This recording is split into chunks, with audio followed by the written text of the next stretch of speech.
Hello YouTube, and welcome back to all my Boredom Busters. I am your host, Brad Kleba, and this is Brad's Boredom Busters, your textile art channel. This is the channel where we have fun with fabric. Alright, I am going to try another project we did a while ago.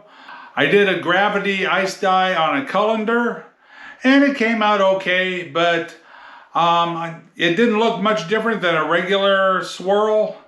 And so I got some comments. Thank you, Scotty. Gave me some pointers, and I've seen some other YouTube videos how they've done it. So I'm going to try that again.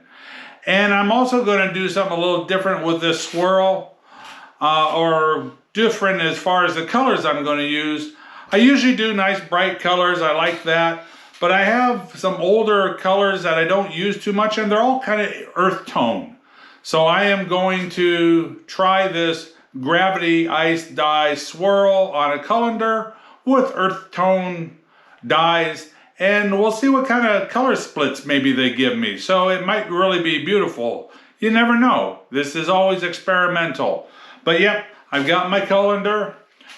So we'll do a swirl. It'll sit on top here, and then the dye will just go in the center. And then we'll just put the ice on the center and let it gravity down the sides of the t-shirt, and we'll see what we get. So let me run over the colors that I am going to use for this project, and then when we get out to the garage and I start applying it, I'll hold each color up in front of the camera just to reinforce what the colors are. But I'm going to be using terracotta, bronze, avocado, sage green, forest green, amber waves, golden brown, and oxblood. Now these are all Dharma colors. Alright, so let's get over to the table and let's tie up the swirl, and then we'll probably stick it on the colander, carry it out to the garage. Alright Busters, so here we are at the work table. So per usual, have 100% cotton t-shirt. It's already been pre-washed and then soaked for 20 minutes in soda ash, and then back into the wash to spin out most of the moisture. And then this one I've had sitting around for a while. It's been in a plastic bag in storage until I had a project for it. So it's still damp, ready to go. All right, so we'll turn this one inside out.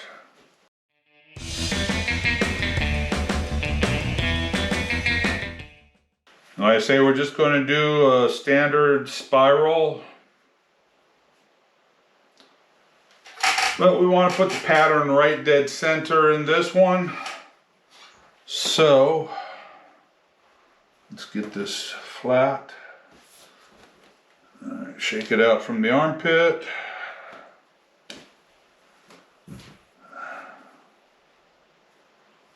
Okay, there we go.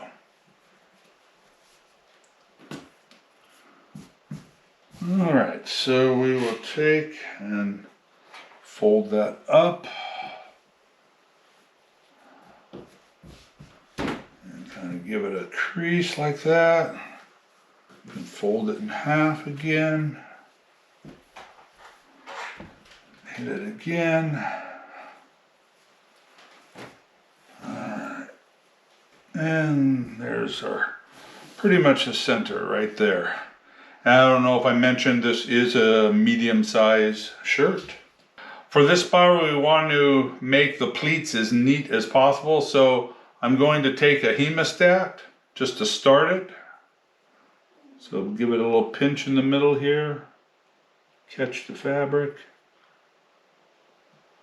All right, and then just start pulling that around.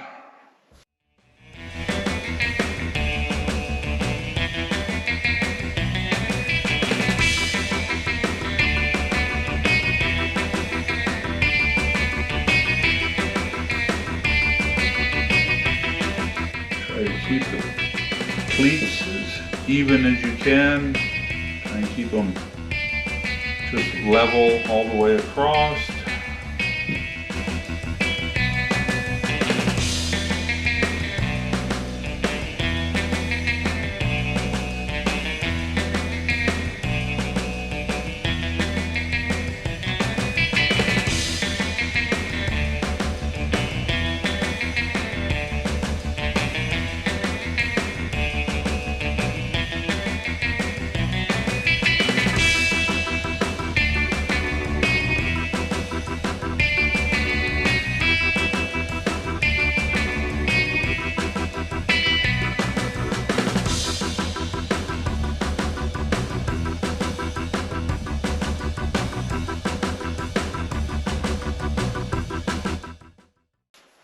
Okay, that's pretty good.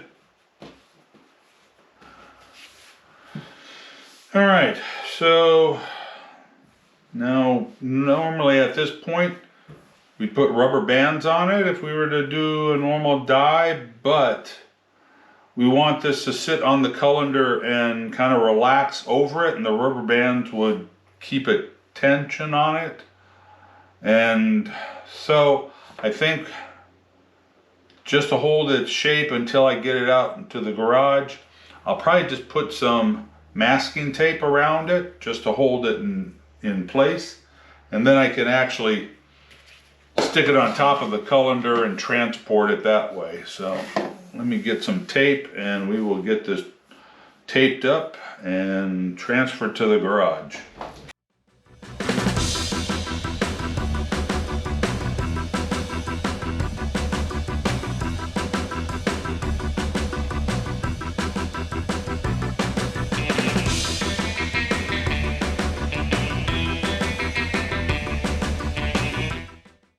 There we go, perfect. That will work. Okay, just get it off the table. There we go, that's good. So I can put that like that, and then I can get it out to the garage, and then we'll pull the tape off and let it relax, and then we'll put the dye on. Okay, we'll see you in the garage. All right, Busters, here we are out at my dyeing station out in the garage. So I've got the colander in my tub on the grate so everything can drip down to the bottom. So we'll take off the tape now, and then we'll start applying the dye. And also bear with me because kind of close quarters here. I got a stand light to my left and my tripod on my right with one of my tripod legs right in front of me. So if the camera moves, that's only because I've accidentally kicked the tripod. But okay, let's take the tape off. Try to keep the spiral intact.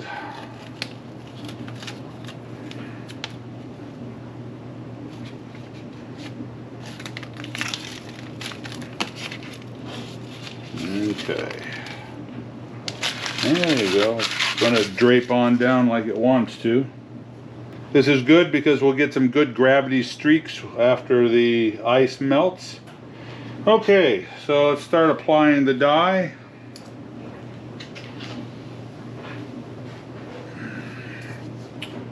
Okay, there you go.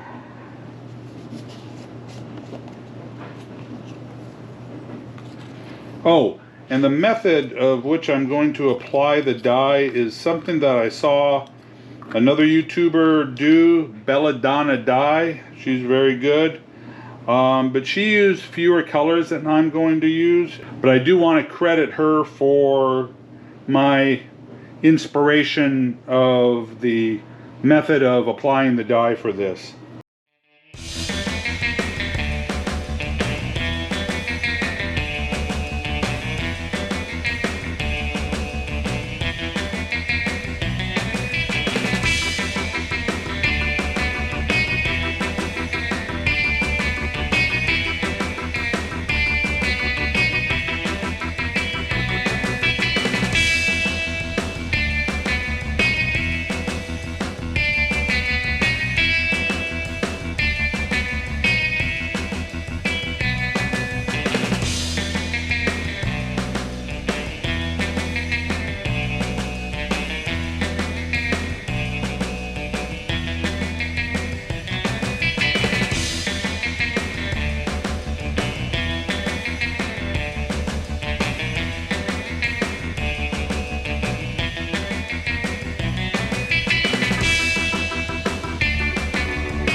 Alright, that's all the colors. So let's get the ice on it. Alright, got the ice here. So where I kind of went wrong from what I've heard and seen on my first attempt at this gravity colander ice dye is I tried to put ice everywhere. Well, evidently, really you want to just put it on the top and then let it run down the fabric of the shirt, you know, a la gravity. And so that's what we'll do. I'm just going to apply the ice right here at the top, so I shouldn't need a dam to control the ice at all. And then we'll see what it looks like in the morning after this is all melted off. And if it looks like the dye hasn't really dissolved as much as I'd like, then I'll apply more ice.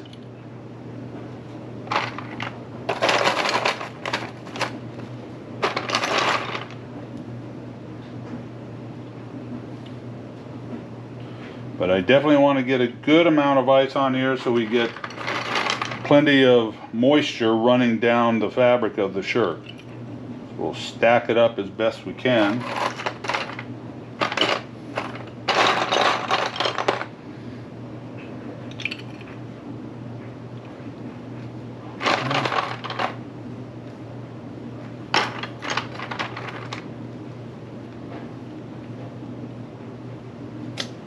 Okay, that looks pretty good. I think I'm not going to risk too much more ice or it'll just knock itself off. Alright, Busters, so let's let that sit and see how it goes. And like I say, if I need to apply more ice after this is melted out, I'll apply more. It's certainly warm in the garage, so this may not even take overnight. It may be melted out before I go to bed, and if it is, then I'll stick more ice on then. Alright, well, after the ice is melted, whether it be 1 or 2 applications of ice, then obviously this goes to the laundry sink to be rinsed out. We'll start with cold water. That helps get the remaining soda ash out of the fabric. Then we'll turn up the water to hot to rinse out any dye that hasn't bonded with the shirt yet. And then it'll go into a wash. It'll be a hot and cold cycle wash with detergent and also Synthropol, which is a industrial detergent, and that helps create the color fastness. And that you get through Dharma dyes as well. And then after that, it'll go in the dryer, and then we'll do the reveal. So I'll see you at the reveal. All right, all my Buster buddies, here is our spiral gravity colander ice dye. It came out really good. Very happy with it. Hey, so when I was explaining my process, what I was going to do after the ice melted, I may have neglected to tell you, and I ended up actually having to apply a second application of ice because the dye powder hadn't dissolved to the extent that I wanted it to. Anyway, so after the ice does melt, you do want it to batch for 24 hours like you would a normal tie-dye shirt. Although we've been having quite a heat wave here in the Northwest and my garage was pretty hot, and so I actually only let it batch for about 12 to 15 hours after the ice melted. But yeah, it was plenty of time for this to bond to the fabric. It was almost like doing a hot wash application to the dye. So yeah, I had no problem. I didn't lose any of my vibrancy, and I didn't wash out a lot of dye. It bonded really well.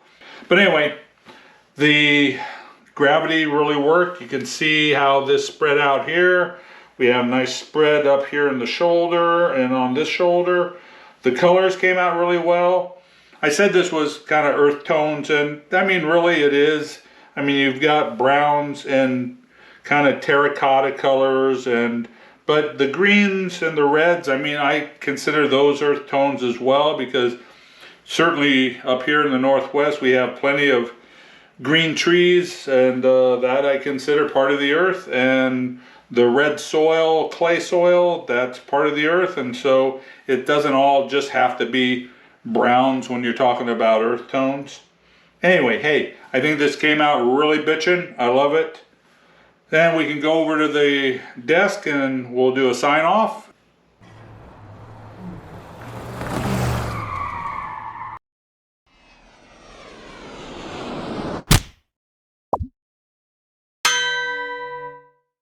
Alright, Busters, so I think that project came out really good. I hope you liked that. I hope you learned something new. Hey, if you like this video, please give me a thumbs up and share it around to other social media. That really helps me out as well. Hey, and if you haven't subscribed to my channel yet, please do so. And don't forget to ring that notification bell, and so you don't miss any upcoming projects that I have planned. Hey, if you like my content enough and you really want to make sure there's more to come, please visit my Buy Me a Coffee page. Yes, go to my Buy Me a Coffee page and donate. Buy me a coffee. The link is down in the description below. That really helps me out, seeing I am not sponsored by anybody. All right. Hey, thanks for watching. I hope you enjoyed this project. Love you all. Peace out, baby, and go bust out some art.